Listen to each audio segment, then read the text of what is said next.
पंतप्रधान नरेंद्र मोदी यांनी शुक्रवारी स्वातंत्र्य दिनी लाल किल्ल्यावरून केलेले भाषणात या दिवाळीत सरकार देशवासियांना दिवाळी भेट देणार असल्याची घोषणा केली आहे।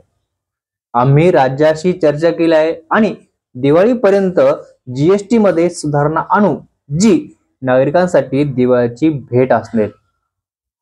सरकारने 1 जुलै 2017 रोजी देशभरात जीएसटी लागू केली आणि त्यानंतर केंद्र आणि राज्य सरकारचे 17 कर आणि 13 उपकर काढून टाकण्यात आले। जीएसटीला 7 वर्ष पूर्ण झाल्याबद्दल अर्थ मंत्रालयाने गेल्या 7 वर्षात केलेल्या कामगिरीबद्दल पोस्ट देखील केले।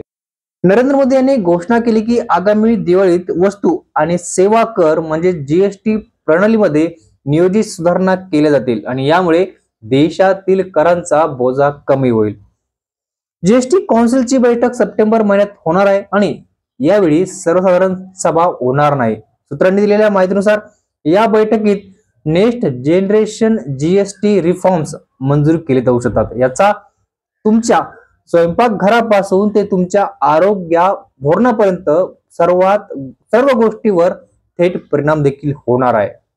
नेमकं काय आहे हे रिफॉर्म्स, जीएसटी मध्ये काय बदल होणार आहे आणि सर्वसामान्य जनतेला नेमका कसा फायदा होणार आहे याचा सविस्तर आढावा आपण या व्हिडिओमध्ये घेतला आहे। त्यामुळे व्हिडिओ अगदी शेवटपर्यंत नक्कीच बघा आणि अजूनही तुम्ही चॅनल सबस्क्राइब केले असेल तर चॅनल सबस्क्राइब करायला अजिबात विसरू नका। नमस्कार, मी नारायण शिंदे आणि तुम्ही बघत आहात इथला विशेष भारी। स्वातंत्र्य दिनानिमित्त लाल किल्ल्यावरून पंतप्रधान नरेंद्र मोदी यांनी एक मोठी आणि महत्त्वपूर्ण घोषणा केली। गेल्या काही महिन्यापासून वस्तू व सेवा करासंदर्भात जोरदार चर्चा सुरू होती आणि याच चर्चेला आता मोदींच्या घोषणेने एक निश्चित दिशा मिळाली आहे। पंतप्रधान मोदींनी नेक्स्ट जनरेशन जीएसटी रिफॉर्म्सची घोषणा केली असून या सुधारणांचा उद्देश सामान्य नागरिकांना आणि देशातील लघु उद्योगांना मोठा दिलासा देणे आहे। आता म्हणजे कर कमी होणार आहे।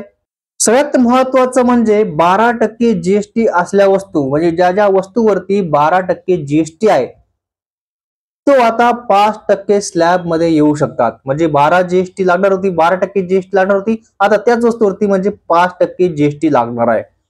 महिन्याभरापूर्वी बातमी आली होती की सामान्य माणसाने वापरत असलेल्या टूथपेस्ट, भांडी, कपडे, शूज इत्यादी वस्तूंच्या किमती कमी होऊ शकतात, कारण सरकार वस्तू आणि सेवा कर कमी करून मध्यमवर्गीय आणि कमी उत्पादन असलेल्या कुटुंबांना दिलासा देण्याची तयारी करत आहे। एका अहवालानुसार 12% जीएसटी स्लॅब पूर्णपणे रद्द होऊ शकते किंवा सध्या 12% कर असणाऱ्या वस्तू 5% स्लॅब मध्ये आणल्या जाऊ शकते। या पूर्वरचनेत मध्यमवर्गीय आणि आर्थिकदृष्ट्या कमकुवत वर्गातील लोक वापरत असलेल्या वस्तूंचा समावेश असेल। सध्या जीएसटी मध्ये 5%, 12%, 18% आणि 28% असे 4 स्लॅब आहे। याच्यामध्ये 0% सुद्धा आहे। या बदलानुसार अनेक जीवनावश्यक वस्तूंच्या करांमध्ये मोठा कपात केली जाईल। याचा थेट फायदा सामान्य नागरिकाला होईल, कारण त्यांना रोजच्या वापरातील वस्तू कमी किमतीत मिळतील आणि महागाईपासून दिलासा देखील मिळणार आहे। या सुधारणांचा आणखी एक महत्त्वाचा भाग म्हणजे लघु आणि मध्यम उद्योगांसाठी, ज्यामध्ये जीएसटी प्रणाली अधिक सोपी करणे। सध्या अनेक छोट्या उद्योजकांना जीएसटीच्या क्लिष्ट नियमामुळे आणि कॉम्प्लायन्सच्या खर्चामुळे व्यवसाय करण्यात अडचण येतात आणि या नव्या नियमामुळे ही प्रक्रिया सुलभ होणार आहे। या रिफॉर्म्स मध्ये डिजिटल तंत्रज्ञानाचा वापर वाढवून जीएसटी व्यवस्था अधिक पारदर्शक आणि सोपी केली जाईल। यामुळे कर भरणे अधिक सोपे होईल आणि कर चोरीला आळा देखील बसेल। जेव्हा लोकांच्या हातात अधिक पैसे असतात आणि वस्तू स्वस्त मिळतात तेव्हा त्याची खरेदी करण्याची क्षमता वाढते। याचा थेट फायदा अर्थव्यवस्थेला देखील होतो। वस्तू आणि सेवांची मागणी वाढली की उत्पादन वाढते आणि ज्यामुळे उद्योगाची प्रगती होते, देशाची आर्थिक वाढ वेगाने होते। पंतप्रधान मोदींच्या या धोरणांमुळे देशाच्या अर्थव्यवस्थेला एक नवीन ऊर्जा मिळेल अशी अपेक्षा आहे। हे सुधारणाचे पाऊल केवळ कर प्रणालीमध्ये नाही तर देशाच्या आर्थिक आणि सामाजिक प्रगतीसाठी एक महत्त्वाचे पाऊल आहे।